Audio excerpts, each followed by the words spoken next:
नमस्कार दोस्तों, मैं हूं दिनेश के वोरा। 4 PM और न्यूज टाइम के इस अंक में स्वागत है।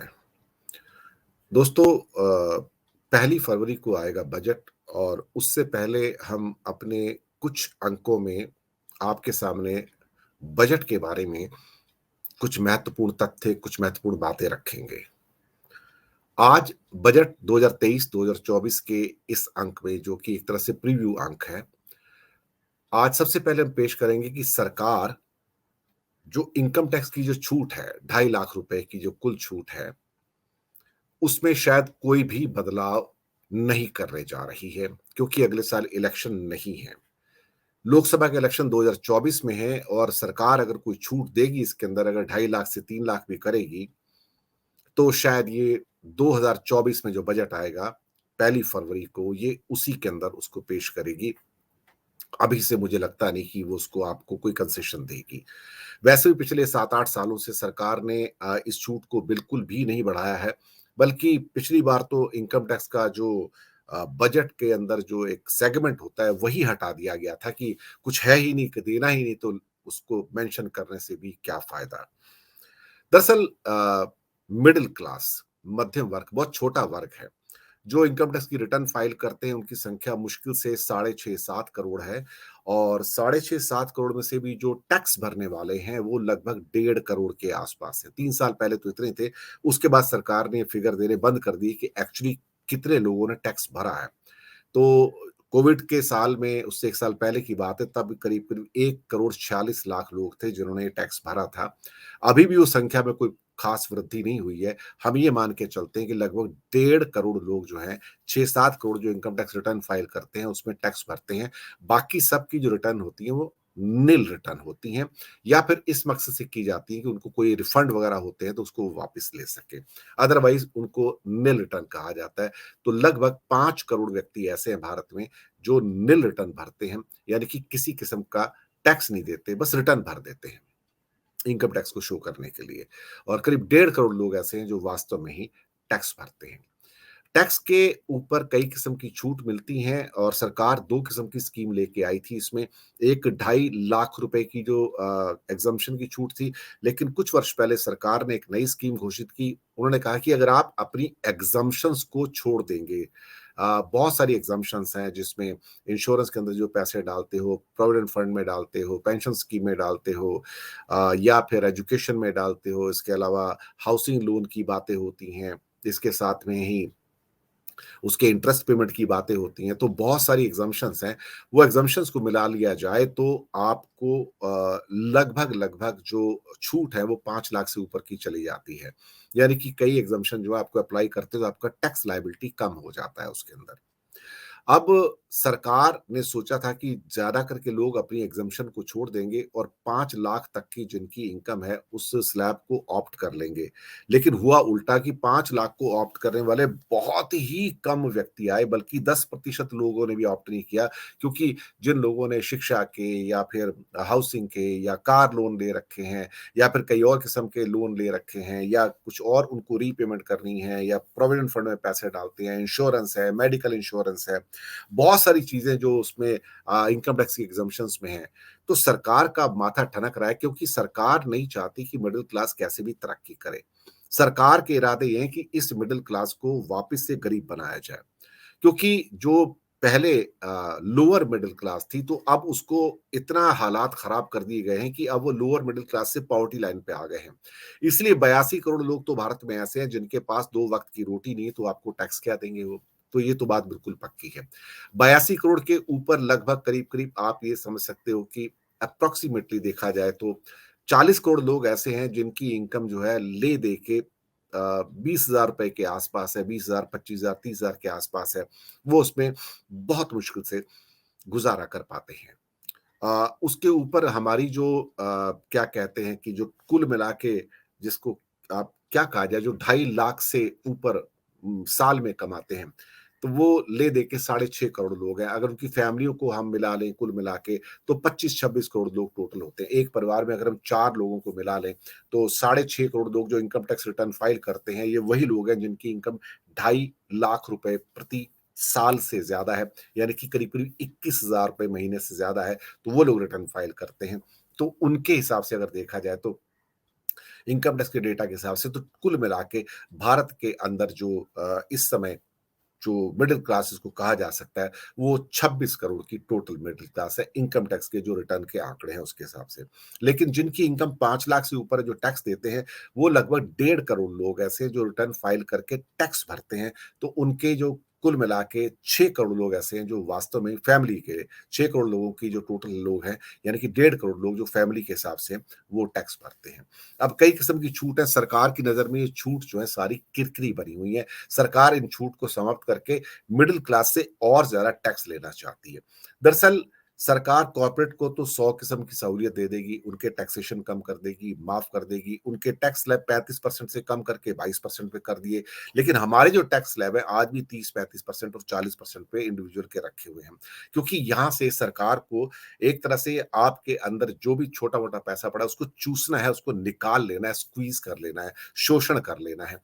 क्योंकि अगर 8-9 सालों से इन्होंने 2.5 लाख की लिमिट ही नहीं बढ़ाई है, तो आप क्या करोगे? अब कुछ जो प्रमुख छूट है, मैं उसके बारे में बता देता हूँ कि एटीसी के अंदर क्या-क्या छूट आपको मिलती है।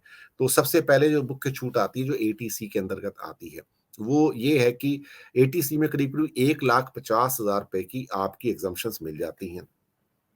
इसके अंदर कई सब सेक्शन भी हैं, एटीसीसी भी है, एटीसीसी-डी भी हैं, एटीसीसी-1 भी, और ये सारे के सारे एटीसी के पार्ट हैं। लेकिन ओवरऑल जो आपको जो पैसे बचते हैं इसके अंदर, जो टोटल टैक्सेबल इनकम होती है, उसके अंदर से ये 1.5 लाख रुपए कम कर दिए जाते हैं, तब उसके ऊपर टैक्स होता है।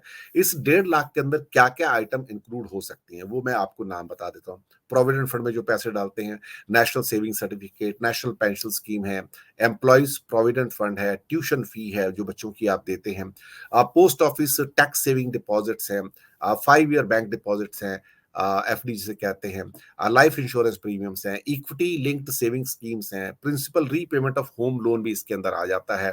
प्रिंसिपल मतलब जो ब्याज को छोड़ के, ब्याज के ऊपर अलग एग्जम्पशन है। Sukanya Samriddhi account deposit scheme है, post office senior citizen saving scheme है, वो भी इसमें आपको 1.5 लाख के अंदर जो सारा का सारा जो है वो आपको इसके अंदर सेविंग्स में मिल जाता है।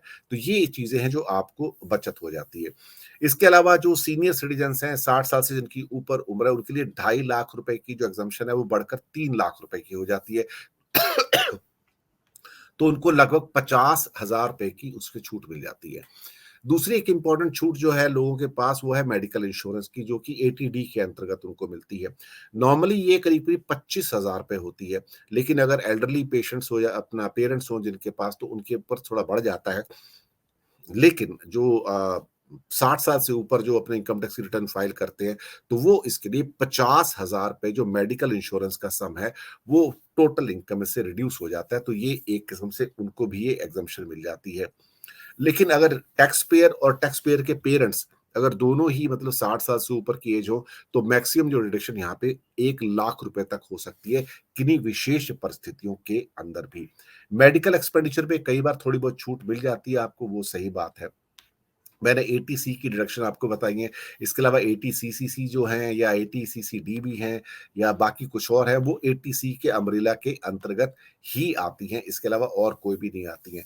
इसके अलावा अगर आप किसी ने आपने सपोज़ करो कि आपने कोई मकान वगैरह लिया हुआ है, कोई लोन वगैरह लिया हुआ है, तो डिडक्शन आपको मिल जाती हैं उसके ऊपर। वो अच्छी खासी उसके ऊपर इंटरेस्ट डिडक्शंस आपको मिलती हैं। तो शायद इसलिए जो क्या है कि लोग बिल्कुल भी इन चीज़ों को नहीं छोड़ते हैं कि जो जो नया 5 लाख का जो स्कीम है जिसमें सारी एग्जम्पशंस जो है समाप्त हो जाती हैं, तो वो सरकार नहीं चाहती कि बिल्कुल भी बिल्कुल किसी भी हालत में देखा जाए तो ये समाप्त हो।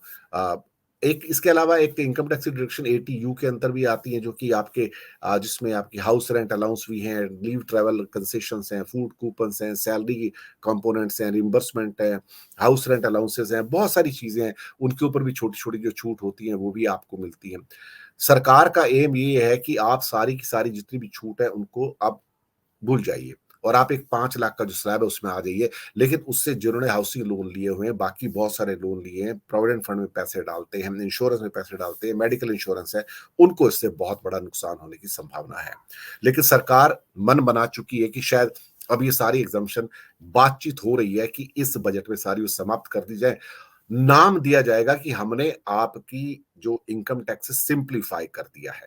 लेकिन ये सिंप्लीफाई करने का मतलब है कि आपकी जेब में से और पैसे निकाल लिए जाएंगे। सरकार हर हाल में मिडिल क्लास को स्क्वीज करना चाहती है, वो एक सेकंड भी नहीं छोड़ती है, उसको पता है कि ये होली काव है। देखिए, हमें एक बात समझनी पड़ेगी, भारत में 115 करोड़ लोग टैक्स नहीं देते हैं। इनकम टैक्स के जो मैं बात कर रहा हूँ, 115 करोड़ लोग टैक्स नहीं देते हैं। तो उनको तो सरकार सब्सिडी देती है, 5 किलो अनाज देती है, बाकी फर्टिलाइज़र सब्सिडी देती है और ना जाने कितनी किस्म की मनरेगा स्कीम्स हैं। तो 8 लाख करोड़ की 7-8 लाख करोड़ की सब्सिडी हो जाती है। तो उनको जो मनी डोनेट करना है, तो मनी आएगा कहाँ से? तो बाकी जो बचे हुए 25 करोड़ लोग हैं, उनको कितना स्क्वीज़ करना है आपको? उनको कितना निचोड़ना है? उनका कितना शोषण करना है? तो अल्टीमेटली आपके पास वही एक बास्केट बचती है कि इन 25 करोड़ लोगों को, 26 करोड़ लोगों को मैं कितना निचोड़ सकता हूँ। उनके पास खुद के पास कुछ नहीं बचा, लेकिन हिम्मत है मिडिल क्लास की कि उसके बावजूद भी वो हिम्मत करके आगे बढ़ते रहते हैं और सरकार के ऊपर ना मेडिकल पे, ना एजुकेशन में, किसी और चीज पे डिपेंड नहीं करते हैं वो, और अपने बलबूते खड़े होते हैं। लेकिन सरकार को ये बर्दाश्त नहीं है कि आप बलबूते खड़े हो जाओ। सरकार चाहती है, ये सरकार चाहती है कि आप और गरीब हो जाओ। जैसे 82 करोड़ लोगों को ऐसे हालात में पहुंचा दिया 8 साल में कि वो रोटी भी नहीं उनके पास अब तो। यानी कि 5 किलो फ्री अनाज ना मिले तो उनके पास इतना पैसा नहीं है कि वो 5 किलो अनाज बाजार से खरीद सके। ये हालात हैं इस देश के। तो अब जो मिडिल क्लास बचता है 25-26 करोड़, अब इसको मिडिल क्लास को निम्न मध्यम वर्ग में कैसे बदलना है, इसके लिए ये सारी की सारी एग्जम्पशन जो है, जो छूट मिलती है इनकम टैक्स में, इस बार उनके समाप्त होने की संभावना प्रबल हो गई है, मजबूत हो गई है। दोस्तों, क्या कहूं, ये सरकार सिर्फ आपका शोषण कर सकती है, आपकी जेब में से पैसे निकाल सकती है, आपको पैसे कमाने में सहयोग नहीं दे सकती। वो बोलती है कि to hell with the middle class, इनका एक ही वर्ड है, to hell with the middle class, that's all. हम बजट के ऊपर और भी आपके सामने अंक लेके आएंगे, अलग अलग जो मुद्दे हैं उसके ऊपर हम उसके ऊपर बात करेंगे कि कैसे सरकार जो है जनता की पेट के ऊपर प्रतिदिन लात मार रही है, और बजट में जो सारे प्रोविजंस आते हैं उसके द्वारा जो लात मारी जाती है, जो दिखावा किया जाता है, वो क्या है, ताकि बजट के अंदर की चीजें सामने आ सके। आप अपनी फीडबैक दीजिएगा, 4 पीएम और न्यूज टाइम को जरूर सब्सक्राइब कीजिएगा। धन्यवाद आप सबका।